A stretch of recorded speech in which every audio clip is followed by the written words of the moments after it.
blah, blah, blah. One of the nice things about covering Jeb Bush as a presidential candidate is the fact that he makes weird noises on the campaign trail. He makes a Twitter noise and a whoop noise and a grr and a couple of different blah blahs. Well, today, as promised, there was a new one. He was talking to reporters after a speech in Florida, and then this happened. We reduced the state government workforce. We led the nation in job growth. We were one of 2 states to go to AAA bond rating. I could replicate that by changing the culture in Washington. I don't even know what it means.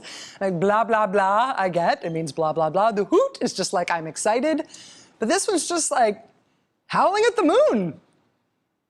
What's the meaning? Governor, you would acknowledge. What's the meaning? Governor, you would acknowledge. What's the meaning? Governor, you would acknowledge. In what other circumstance does he use this noise? Does this mean specifically too many people are talking to me at once? Does this mean happy Halloween? What does this mean? Do it again. So that's one of the things that happened in today's politics news. We also got a new NBC Wall Street Journal poll. It has Ben Carson in first place nationally, leading Donald Trump by 6 points. That poll also is bad news specifically for Chris Christie, who may not be making it onto the main debate stage at the debate next week, depending on which polls the Fox Business Network uses to set its eligibility for that debate. That said, who knows if there's even going to be a next debate? After almost all the campaigns met last night in Northern Virginia to list their grievances about the debate process and potentially yank the whole process out of the hands of the Republican Party, today the campaigns circulated a draft letter detailing the specific temperature they want for the debate room, explaining that they do not want their candidates to have to raise their hands. They do not want a lightning round. They do not want yes or no questions. They do not want candidates to ask each other questions. They do not want props or pledges to be allowed. They do not want reaction shots from the audience or from the moderators. They do not want any camera angles that show the candidates from behind. They want 30 seconds for opening statements. They want 30 seconds for closing statements, and on and on and on and on and on. Okay. What happens to the debates, though, if these demands from the candidates aren't agreed to? Who knows? Who will negotiate these specific demands with the networks? If the networks are okay with some of these things, but they really want to shoot the candidates from behind sometimes, who's going to negotiate that? Who knows? Why are the candidates demanding all these things from all the rest of the debates, but not from the next debate to be hosted by Fox Business? Who knows? But they're going for it. Actually, no, not all of them. Some of them are going for it. Now even this chaotic mess of demands has fallen into even more chaos because not all of the candidates are going along with this thing. Carly Fiorina's campaign did not show up to last night's meeting. Today, her campaign announced that she would not sign their demands letter, and she wants nothing to do with this little revolt. Chris Christie today and John Kasich today. Well, they did send people to the meeting last night, but today they both said they will also not sign the demands letter. Donald Trump's campaign is also indicating that they also might not sign the demands letter because, in part, they plan to keep negotiating with the networks on their own. And so it's chaos upon chaos with a special side order of extra chaos. Carly Fiorina today tried to recruit Glenn Beck as a debate moderator. Ted Cruz says he only wants moderators who vote in Republican primaries. Lindsey Graham says that's a terrible idea. Rand Paul today pitched the idea of having no debate moderators at all, like anarchist soccer. 3 teams, 2 goals, everyone go. Meanwhile, the chairman of the Republican Party said today that everything is totally under control. No, the truth is we're involved, we're in control. Everything's fine. Go back to your homes. Stop calling 911. Everything's fine. This is all totally normal. Joining us now is Frank Rich, writer-at-large at New York Magazine. Frank, it's great to see you. Thank you for being here. Great to see you, Rachel. Is Reince Priebus correct that this is all totally normal, nothing to see here, completely under control? Sounds like a kindergarten teacher about to be canned, dealing with the unruly charges. It's hilarious because, first of all, if you look at their demands in this letter, which they're not even all agreeing to, they seem to have been drafted by Stalin. You know, it's so tedious, it's so fascistic, really. No one will watch except the hardcore. Stalinist and fascistic. I just thought it seemed scared and small. Well, it's scared. They seem like scared little children, but also they want to control things so much there won't be a single spontaneous moment if there is. Or there aren't even many now. They just want to get out their sound bites, do their stump speeches. Who will watch except the Republican base that would watch anyway, no matter what. So, news organizations that may or may not be confronted with these demands, and there may or may not be an or else that comes with Right. these demands, we don't know. But let's say news organizations are confronted with these demands. Would you expect, as a keen observer of the media, would you expect news organizations to go along with this and say, yes, you can decide what camera angles we're allowed to show. We will allow you to dictate to us the tenor of the questions that our moderators are allowed to ask. Won't news organizations all say no to this? Of course they will. Just as if Stalin were in charge, they'd say yes. But instead, we've got a bunch of people who are fighting among themselves and also don't even have a coherent set of demands. I think the real winner here may be Donald Trump, because he's the only one who actually knows something about television in this whole group. He'll get terms favorable to whatever the hell he wants to do. It'll be every man for himself, but in the end, the networks will win anyway and do whatever they want.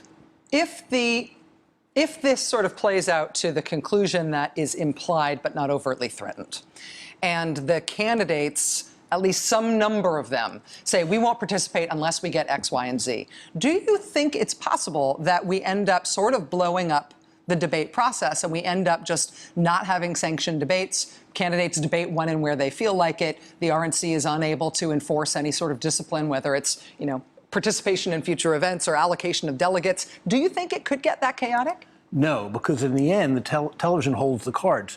These people want to be on television. Ted Cruz or Marco Rubio, they're celebrities to the GOP base. They're not celebrities to independent voters who might be attracted to them for the general election. They need to be on television. They can't be on an internet site or, doing it, I don't know, through fillings in their teeth or whatever they're proposing. So in the end, the siren call of publicity will trump everything, so to speak. In terms of these candidates who are now opting out or at least turning away from this little bit of a revolt, that also seems like a strategic matter. We've got John Kasich and Chris Christie both saying they don't want to be playing these reindeer games. Carly Fiorina's campaign sent out a very snarky letter saying, well, you were discussing debate rules. We were at an Applebee's in Iowa doing the hard work of campaigning.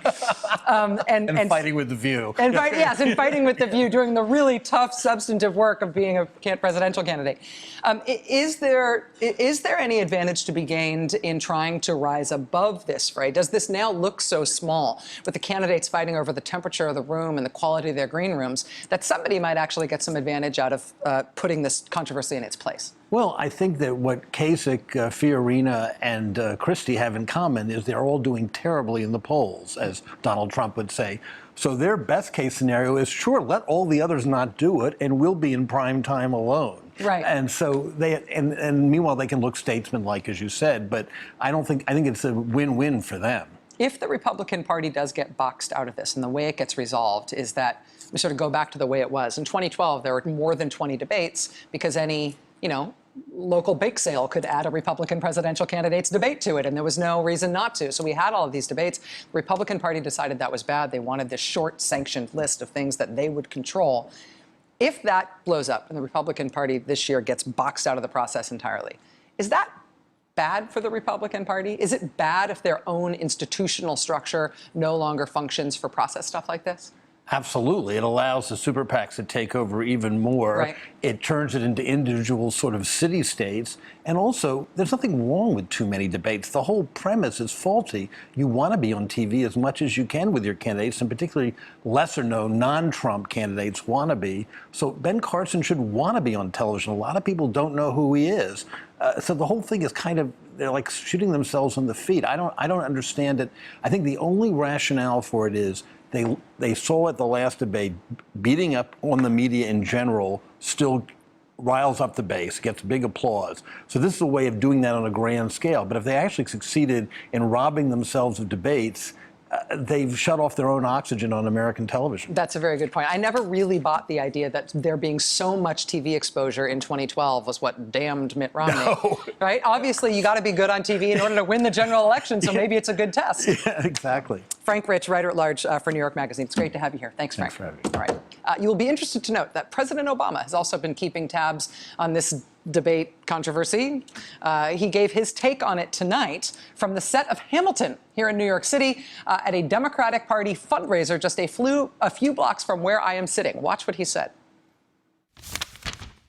Have you noticed that every one of these candidates say, Obama's weak. He's Putin's kicking sand in his face. When I talk to Putin, he's going to straighten out. Just looking at him, he's going to be. And then it turns out they can't handle a bunch of CNBC moderators.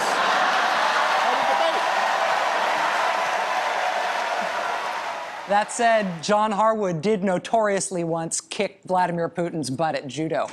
So, no, that was President Obama speaking tonight in New York City. We'll be right back. Hey YouTube fans, I'm Luke Russer. Thanks for checking out our MSNBC channel. Subscribe by clicking right here and click any of the videos over here to watch the latest breaking news, mini documentaries, conversations from Shift, and other digital exclusives. Check it out.